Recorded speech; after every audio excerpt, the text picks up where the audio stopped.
Welcome to the Inside Out podcast. I'm your host, Jojo, and this is where we will navigate the mess together. That is mental, emotional, and spiritual. Let's get into it.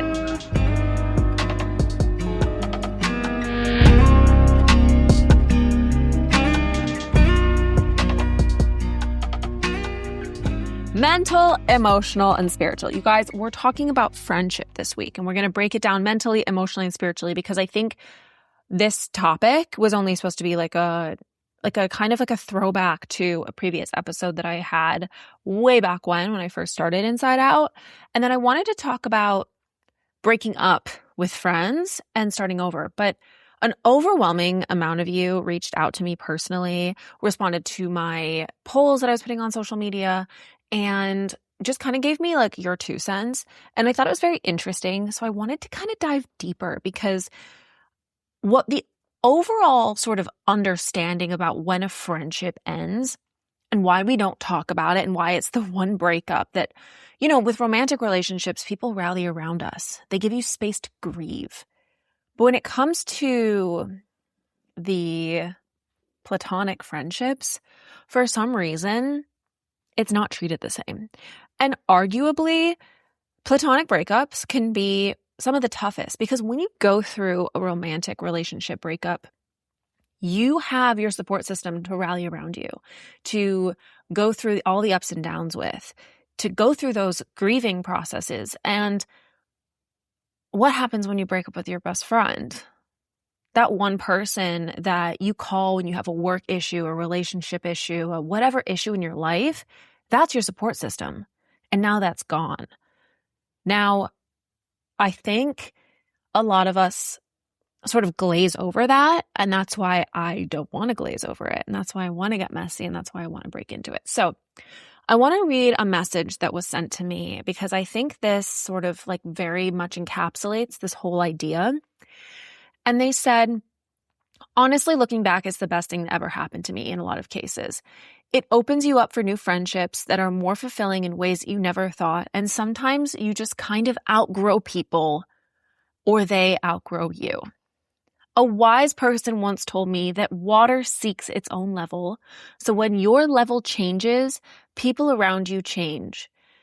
And it's really just making room for the new stuff. Yeah. I read that and I was like, oh. And it's so true with like water meets water. Like it's not going to just like not go, like it goes to the level that the water is. And I think that's such a powerful way and perception shift to like look at people in our lives or people that are no longer in our lives. And I was doing some more research on this because I thought it really deserved its own sort of part. And I found a couple articles, but one was scienceofthepeople.com. And it's a whole article called The 12 Steps to Get Over a Friendship Breakup Effectively. And this was published December 3rd of 2025.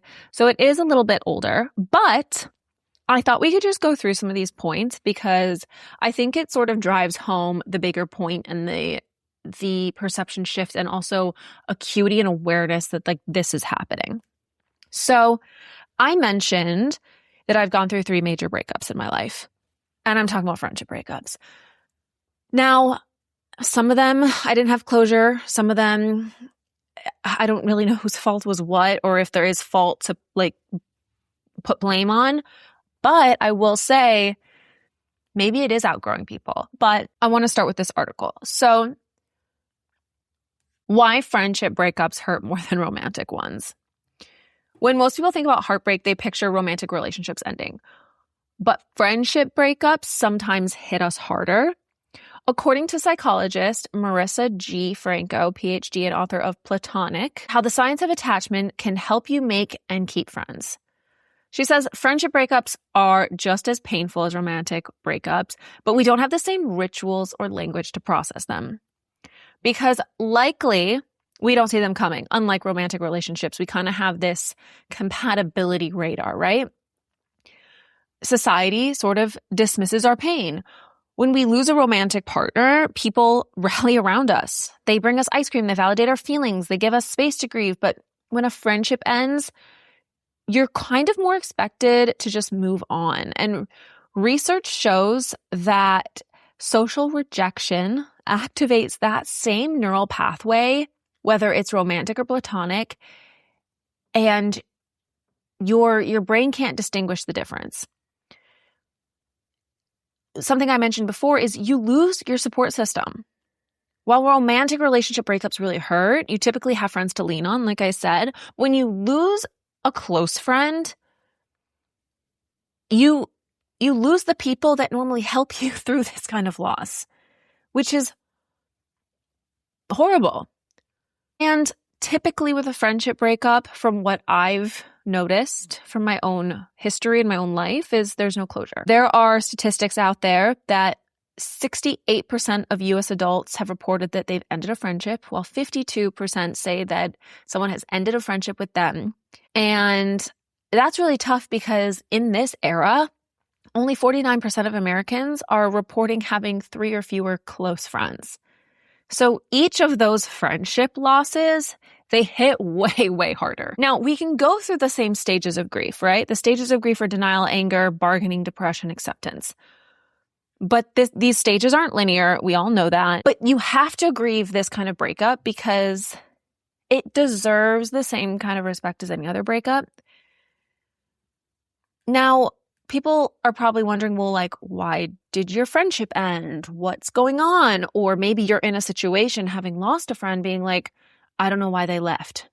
So let me walk through some of these points and see if anything kind of triggers something in you or rings any sort of bells. So maybe some of your reasons include your interests have changed, your values. Maybe you've moved. Maybe you've gotten married. Political views are such a big one as well, or religious views. Some could be misunderstandings. A big one is a breach of trust. Another one is maybe one person feels unsupported.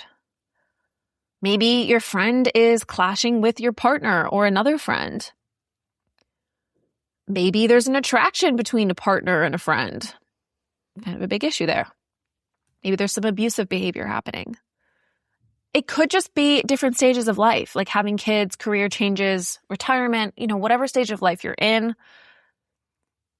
Like I mentioned before, outgrowing someone. This is a big one, I think, and I think I can definitely relate to this. Unbalanced effort in maintaining the relationship. Or toxic patterns that become unsustainable, like codependency. Now, with all of those are pretty big, reasons for friendships to end, and I think those are very valid. For instance, it's definitely time to end a friendship if one of your boundaries keeps being violated. Like you've explained to them what bothers you or hurts you, and yet they keep doing it. Good reason to end something. The relationship is one-sided. Like you're the one always reaching out, planning, investing emotional energy, bringing them into your world, et cetera, and there's not reciprocation. They drain you. This is a big one that I don't think people really have voiced out loud much, but you spend time together and then you just feel exhausted by the end of it rather than energized. Maybe some of you have had the realization that your friendships have ended because they're toxic to your growth. Like when you share good news with them, they minimize it. And when you set goals, they discourage you or they try to, make you feel bad about it. Broken trust is definitely something. Betrayal is never something that you should put up with. If you have to walk on eggshells, like you can't be yourself around this person, that's a good reason to end a friendship. Or they just completely refuse to acknowledge problems. And you've tried to really address the issues, but they shut it down, or, there's victimization or gaslighting or blame. Length of time of a friendship, whether it's been 5 minutes, 5 years, 5 days, 10,000 years, length doesn't equal quality. We all know that saying, quality over quantity. We don't want a bunch of friends. That's not like the real way the world runs. We want quality relationship. And a toxic 10-year friendship isn't better than one healthy 1-year-long relationship. So ask yourself, if you're in this part of your life where maybe a relationship has ended or you need to end a friendship or whatever it is, ask yourself, is this a misunderstanding? Has there been betrayal? Have you taken the steps to actually try to talk to this person? Is this a toxic person in general? Are they just repeatedly hurting me and crossing my boundaries? Do I feel judged or belittled by them? Does my friend hold me back or help me become a better person? If there's a disagreement, can we overcome it, or will it just, cause more harm in the long term? Now, again, this can always apply to a romantic relationship, but I'm not using that lens today. Even though if you're listening to this and you're like, I can't relate, maybe you need to shift your lens for yourself for this conversation. But this is specifically and particularly about platonic relationships. Now there's the closure part. Finding closure is very helpful sometimes. Because maybe you feel like you can't move on, you can't trust anyone, you're waiting for them to come back into your life, you feel guilty, you're carrying blame for the friendship ending. An overwhelming number of you also commented and answered the poll as shame was the number one reason that we don't talk about relationships or friendships ending. And I keep saying relationships ending, I mean friendships. But you understand the structure of this conversation, so you know what world we're in. Another thing is abandonment. Big one. Losing a friend, bringing up abandonment is such a real feeling. I've gone through that so many times, and it's actually translated into other areas of my life because I haven't been able to deal with it specifically until I did deal with it. Now, if you don't deal with the abandonment, that's a whole nother route. However, it needs maybe just accepting that you feel abandoned is really important. So let's say you don't have closure. Let's unpack that for a second. The number one thing that you can do for yourself, with yourself, by yourself, in order to get closure is take a piece of paper, write at the top of it, what do I need to let go? Or maybe even write them a letter and burn it. It's my favorite thing to do. Just get everything out of your head, clear it from your system, and give it over. This one I think is really important. When you go through any sort of separation, a social media detox, some people could find that petty or have a problem with it or think whatever they want to think about it. But sometimes it's the way to move on. It's the way to find healing. You need distance. And sometimes that needs to be you alter the places you go, even if it's just temporary. Or with social media, sometimes them popping up on your daily feed or them just constantly knowing what you're doing in your life, that isn't productive at all. It's not petty to unfollow someone or remove someone from your social media. It's just not. It's protective. Because watching their life continue without you while you are still hurting only prolongs your pain. And also, if you have mutual friends or a shared community, getting distance from someone is complicated. So you need to withdraw. You need to find the line. You need to not cross it. And sometimes you just need to avoid that person altogether. And if you have a mutual community, a simple sentence, if they ask about, where's so-and-so or how's so-and-so, all you have to say is, we just aren't close anymore. That's it. It's simple. It's 4 words. And it's uncomplicated. Now, if you're on the side of you've done a friend dirty or, you've kind of screwed over someone, obviously clean up your side of the road. We're adults. We need to take care and take responsibility for our actions. But if not, if you're really in that murky, what happened? It's not really a clear this is the reason they slept with my boyfriend or whatever. then you kind of need to let go of the shame and guilt and blame on yourself that you're holding on to, because that's not going to release anything or really help you, get over anything. Another important thing is nurturing new bonds. When you end a friendship or a friendship is ended with you, you can carry all of this pain into the new one, or you can cultivate and become the friend that you wish you had. Meaning, not to yourself. I'm not saying be your best friend, be your own best friend. I mean, yes, that too. Treat yourself the way you want others to treat you. That is actually a very, clear thing that we should all be doing anyway. But don't wait for other people to show up the way that you want them to show up. Show up for them the way you want to be reflected back to, the way you want them to mirror to reflect back to you, to show up for you.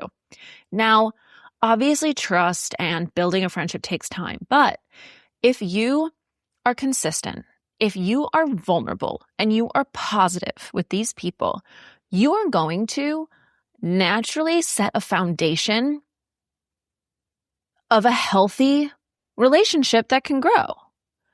But if you're just kind of tit for tat, waiting to see what they're going to do, are they going to invite me here? Are they going to start laying the groundwork on your own side of the street and let them meet you halfway?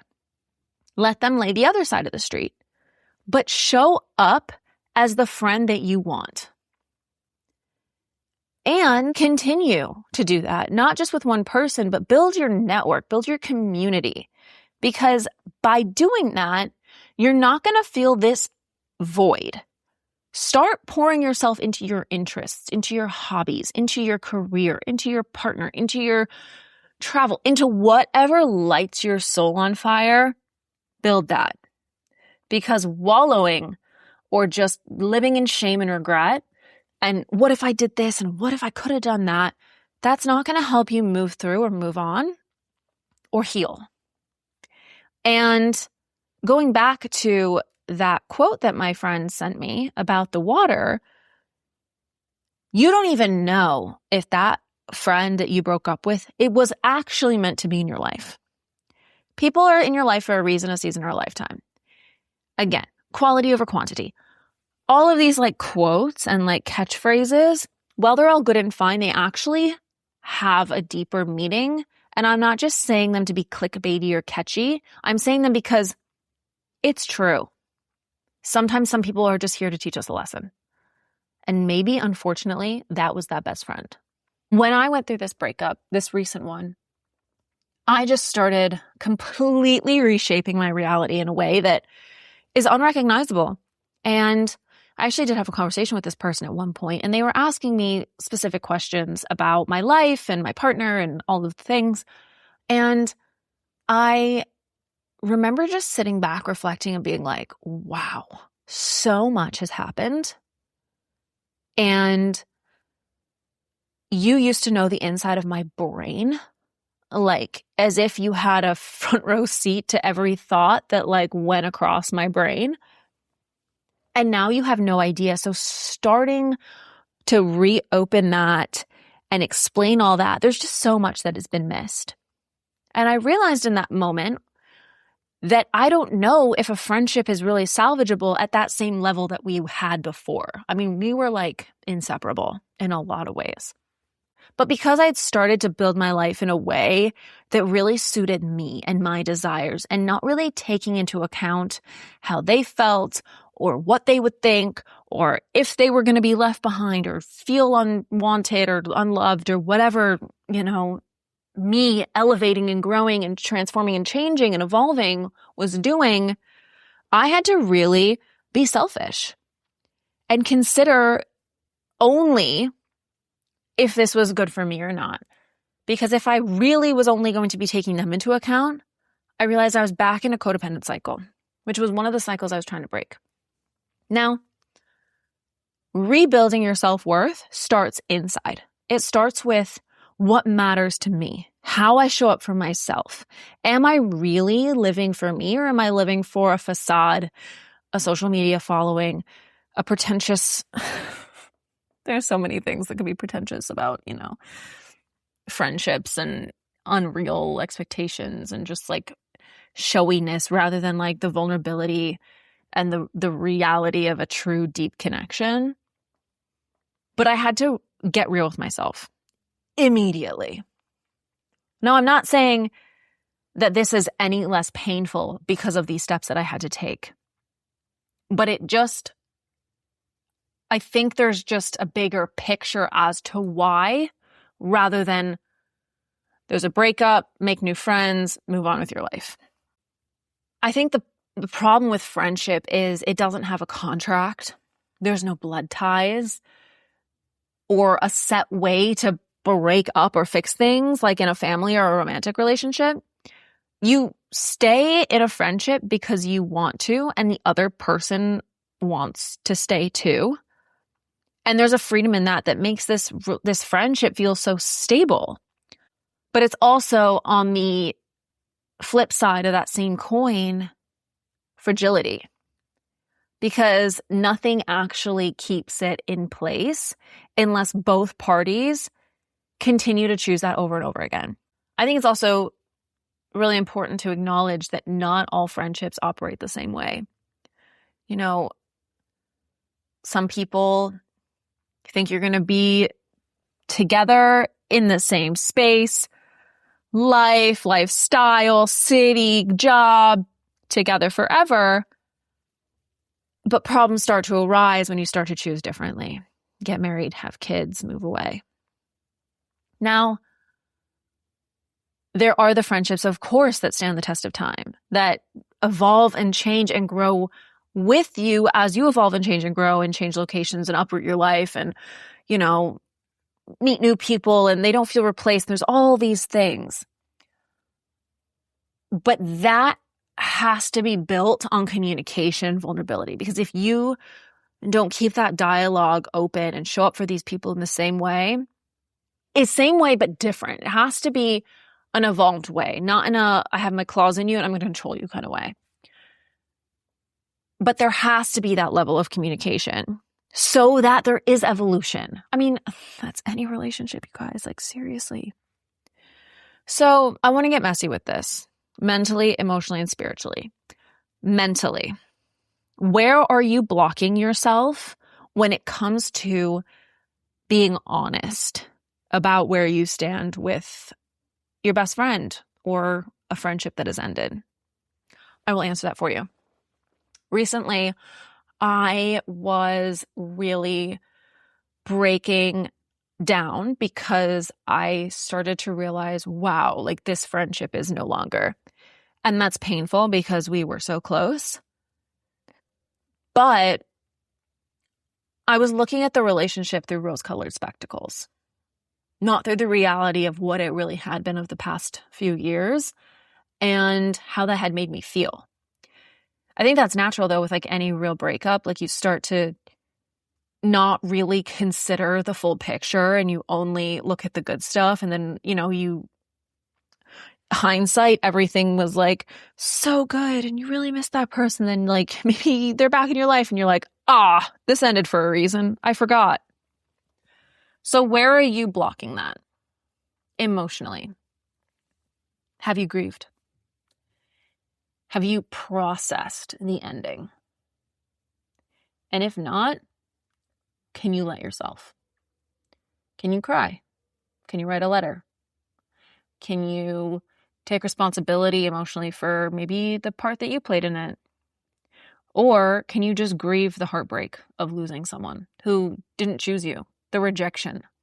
And spiritually, can you realize that every ending, every shift, every turn, every water meeting water at different levels is actually shaping the life that you're meant to lead rather than keeping you stuck in a life that you're not? Rejection, sucks. I mean, it's horrible. As I mentioned, the 3 breakups that I had in my life were really tough. One was in my teens, one was in my 20s, and one's now my 30s. So that reality and acceptance and level of maturity and understanding and like acuity and all of it is my own work. It's not their fault. It never was their fault. I'm not going to like pass blame on anything. There was so much growth and, hindrances and problems. But when people don't want to be in your life anymore, and if you've reached out to them a million times and they just don't respond, take the hint. Because sometimes it's setting you free to do something completely different. To let go of something that was never meant to be yours. Or to make you look inward and really decide, was this the friendship that it was all chalked up to be in my head? And also, to that same point, do you really want to be with someone who's not going to answer you? Do you want that person in your life? Is that a good friend who's going to, do you really want that person back when they're not responding to you? Again, romantic relationship, not about this, but do you want to be with the person that you have to chase or the person that chooses you? It's a dual, mutually beneficial relationship when two people choose each other and actively keep choosing each other. And I think that's the most beautiful thing about friendship. You get to keep choosing each other every single day and work through all the monotony and crazy of life. All right, you guys. Whew, that was a lot. But I really think this is one to acknowledge and look at deeply. So thank you for coming on this journey with me. And you guys know where to find me at _insideout.podcast. The Substack is there. I would love for you guys to subscribe. Weekly email reminders go out when an episode drops every Wednesday. And let's just sit back and take a second. Let's take a deep breath.